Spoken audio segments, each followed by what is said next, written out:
¿Qué tal? Buenas noches. Hoy quiero hablarles de el cuento de Isaac Asimov, El Esquirol.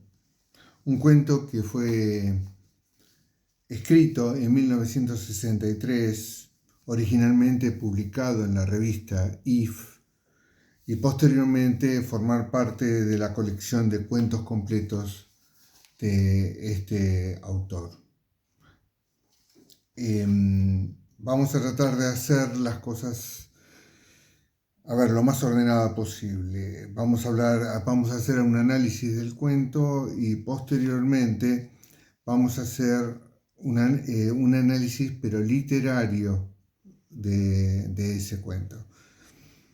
Para empezar, un pequeño resumen. La historia, como ustedes habrán leído, tiene lugar en un hábitat espacial llamado Sociedad Terrestre, una colonia autosuficiente. En esta sociedad, las funciones laborales están estrictamente distribuidas, lo que asegura la continuidad de la vida en su entorno completamente aislado. El conflicto va a surgir cuando el único sanitarista, o sea, el encargado de las instalaciones de saneamiento de esa colonia, se declare en huelga debido a una disputa social interna, amenazando la estabilidad de toda la colonia. La comunidad, por supuesto, va a rechazar sus demandas y va a buscar un esquirol, ¿no? Un rompehuelgas, una persona ajena a la colonia para que lo reemplace temporalmente. Sin embargo, esta decisión va a desatar un montón de tensiones éticas y sociales, revelando los valores y prejuicios de la sociedad en cuestión. ¿Cuáles son los temas principales que se va a abordar en este cuento, o que el autor quiso abordar en este cuento?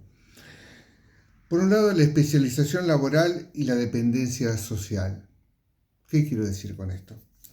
La trama resalta cómo la dependencia extrema en la especialización, recuerden, un único sanitarista para todo el sistema de saneamiento, puede poner en peligro la supervivencia de una comunidad. Esto nos lleva a una pregunta implícita, ¿no? ¿Hasta qué punto es ético depender de una sola persona para funciones esenciales?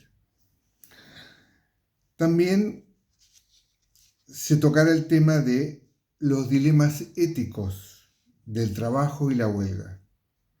El conflicto central va a girar en torno a la figura del esquirol y cómo su acción genera rechazo, aunque es necesaria para mantener la estabilidad.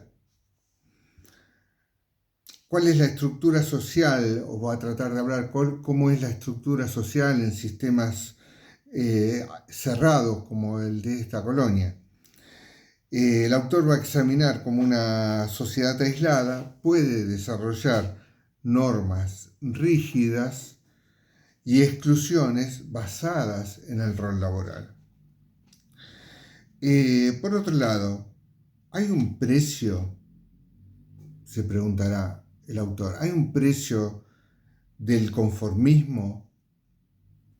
¿Hay un precio de la moralidad colectiva?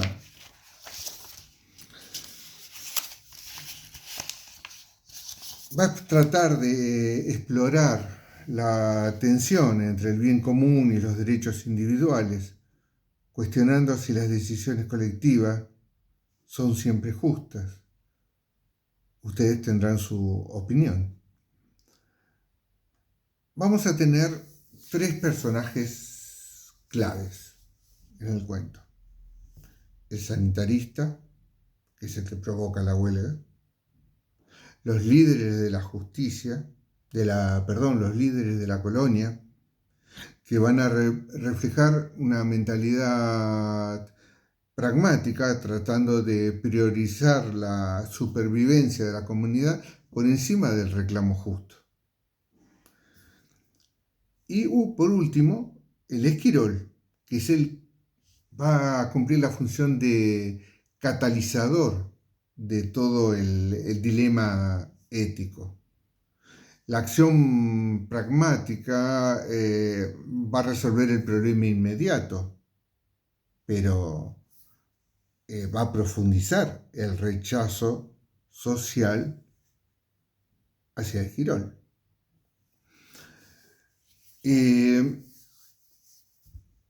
Desde un punto de análisis crítico, entiendo que va a haber una posición crítica a la fragilidad de las utopías tecnológicas. En el siguiente sentido, la dependencia tecnológica no elimina los conflictos humanos básicos, como la desigualdad y los prejuicios, ¿no? Es interesante entender cuál era el contexto de la época en que se escribió el cuento. Sale publicado en el 63, pongámosle que unos años antes, o sea, finalizada la Segunda Guerra. Entre la finalización de la Segunda Guerra y el 63 seguramente Asimov ha hecho este cuento. Y o sea que no solamente estamos, la obra fue escrita en plena Guerra Fría, ¿no? Y la historia que él nos va a contar va a reflejar las tensiones entre el colectivismo, representado por la comunidad, y el individualismo, representado por el sanitarista y el esquirol. Ustedes se dirán, un cuento de 1963, ¿está vigente? ¿Es vigente? ¿El planteo que hace es vigente actualmente? Y sí, porque en los debates laborales modernos, la utilización de esquiroles para romper las medidas colectivas que realizan los trabajadores al reclamar sus derechos,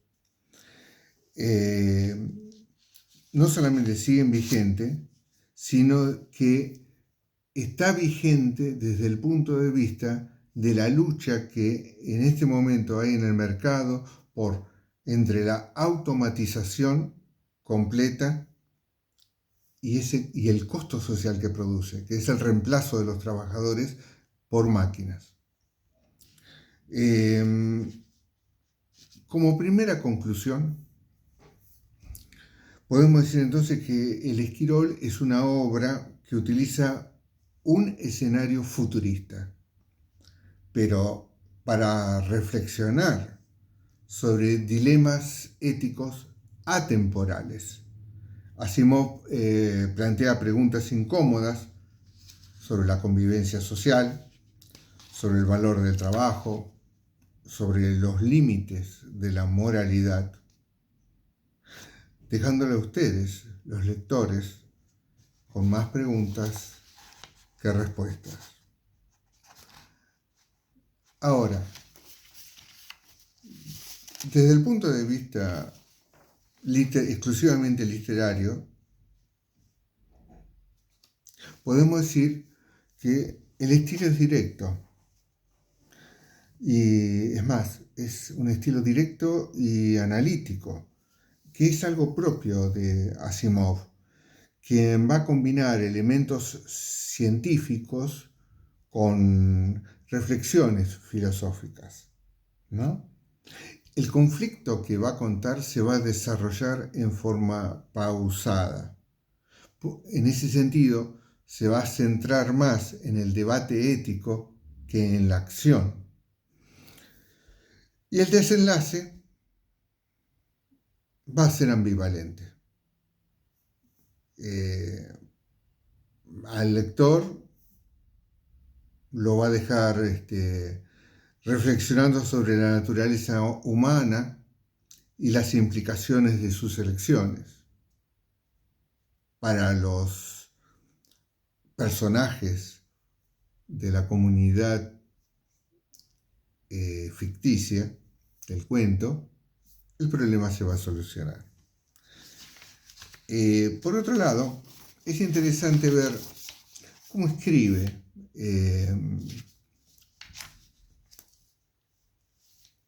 Asimov. Es un autor viejo. Se lee muy poco. O por lo menos los cultores de la ciencia ficción sí lo leen.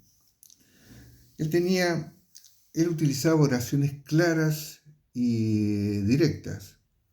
No se olviden que desde el punto de vista de sus estudios, su profesión original, él estaba doctorado en química. Por lo tanto, era un científico. Y va a utilizar una sintaxis sencilla, estructurada, que la va a hacer propia de su estilo literario a lo largo de toda su vida de escritor, y va a evitar frases excesivamente complejas o largas, ¿no? Todas las oraciones van a tener un tono explicativo, lo que va a facilitar la comprensión de conceptos técnicos y científicos. No muchos. Es un escritor que se expresa en sus obras a través de los diálogos. Y los diálogos por lo tanto, son funcionales, están diseñados para avanzar en la trama o exponer el dilema ético, para reflejar los problemas, los conflictos internos que tienen los personajes y la tensión de la situación. Todo va a tener una estructura completamente lógica, ¿no? Con introducciones claras, un desarrollo argumentativo y una conclusión implícita. Me preguntan siempre si Asimov utiliza muchos adjetivos o no, muy pocos adjetivos. Es muy sobrio en las descripciones. Y si los utiliza los adjetivos serán de manera muy precisa, sin recargar las descripciones. Esto es típico del estilo científico de Asimov. Por ejemplo, los personajes no son descritos físicamente en detalle. Los adjetivos se van a centrar más en los roles y en los estados emocionales. El tono que va a utilizar en el texto es completamente neutro y técnico, por lo que explicamos anteriormente. Él es un científico. Palabras como indispensable, funcional o pragmático son comunes, reforzando el entorno lógico y científico de la obra. ¿Qué pasa con los sustantivos? Bueno, los sustantivos van a ser sustantivos técnicos y específicos. Dado el contexto de una sociedad espacial, abundan términos relacionados con la tecnología y la organización social, como por ejemplo hábitat, sanitarista, colonia, sistema cerrado. Pero también va a haber sustantivos abstractos, conceptos como justicia, moralidad, supervivencia son esenciales para articular el dilema ético que quiere plantear el autor, ético y filosófico de la obra. ¿Qué pasa con los nombres propios y colectivos? La colonia y sus habitantes se describen como una unidad colectiva, lo que contrasta con el individuo en huelga y el esquirol que lo va a tratar de suplantar. Hay una completa ausencia de florituras en el lenguaje que utiliza Asimov. En ese sentido va a evitar cualquier tipo de metáforas elaboradas o adornos literarios. Su estilo es funcional y se enfoca solamente en transmitir ideas y conceptos. Por lo tanto, la lectura no es difícil. Es muy irónico. Y esa ironía la expresa a través de la narrativa. Y va sugiriendo contradicciones en las decisiones de la comunidad, mostrando las limitaciones del pragmatismo extremo, ¿no?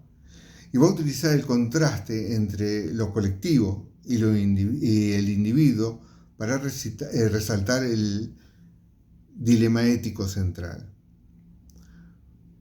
El narrador va a ser un narrador omnisciente, conoce los pensamientos y las emociones de todos los personajes y le permite al lector entender tanto la lógica colectiva como el conflicto individual. Ya dijimos que el tono es neutral, va a evitar juicios explícitos, dejando que el lector saque sus propias conclusiones. Dijimos también que el vocabulario va a ser un vocabulario técnico y científico. ¿Por qué? Porque es necesario para reflejar ese ambiente futurista y tecnológico. El lenguaje, insisto, va a ser completamente accesible y el autor específicamente lo hace comprensible para tener una amplia audiencia. No se olviden que desde el punto de vista psicológico, Asimov era muy egocéntrico y le encantaba dar discursos donde no solamente hablaba de sus obras, sino de él. Por lo tanto, quería que lo entendieran perfectamente. El ritmo dijimos que iba a ser pausado, es un ritmo lento pero reflexivo. Cada término, cada palabra va a tener una carga ética y filosófica, ¿no? Y en cuanto a lo que es el esquirol, una palabra que se utilizaba mucho en los 70s, no actualmente, el esquirol no solo es un personaje, es un símbolo, se va a convertir en un símbolo de las tensiones entre lo colectivo y lo individual. El autor nació, no recuerdo si lo dije, pero si no lo repito, en el año 20 en Rusia, o sea, después de la Revolución Rusa. Los padres se trasladaron a Estados Unidos al año siguiente, o sea, a los 3 años. A los 3 años se trasladaron, o sea, por lo tanto, Asimov prácticamente no conoció el idioma ruso, ni la historia. Y se trasladaron a Brooklyn, y dentro de Brooklyn,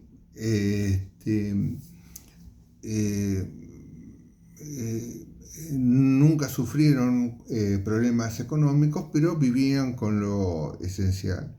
El padre compró en forma sucesiva, a medida que se mudaba dentro de Brooklyn, ponía un negocio de venta de caramelos y revistas, y ese es el primer ámbito en donde Isaac Asimov, su hijo, va a empezar a relacionarse leyendo las revistas que el propio padre tenía, no pudiendo comprarlas porque no tenía dinero. Como yo también ya le dije, sin embargo, él terminó haciendo el doctorado en química, pero en todo ese periodo adolescente prácticamente leyó absolutamente todo lo que pudo en las bibliotecas populares. Psicológicamente era un hombre muy disciplinado, muy estructurado. Y el tipo de escritura era una escritura frenética. Su obra consta de más de 500 libros. Se dice que escribía a máquina, no en la computadora, sino en máquina de escribir, más de 90 palabras por minuto. Y no se caracterizaba justamente por revisar lo que escribía. Escribía y pasaba absolutamente a otra cosa, que las revisiones las hicieran los editores. Hay algunos cuentos donde tienen una escritura con muchos errores y en algunos casos dejan bastante que desear, pero en conjunto su obra es excelente. ¿Por qué razón? ¿Por qué se le dice a Isaac Asimov el padre de la ciencia ficción? No solamente por la época en donde intervino, por la trascendencia de la cantidad de obras, sino porque fue el primero en entender que la ciencia y la razón iban a ser el motor del futuro. Esto es muy importante, muy importante. Y entendió no solamente eso, sino entendió las pasiones que guían el desarrollo humano, ¿no?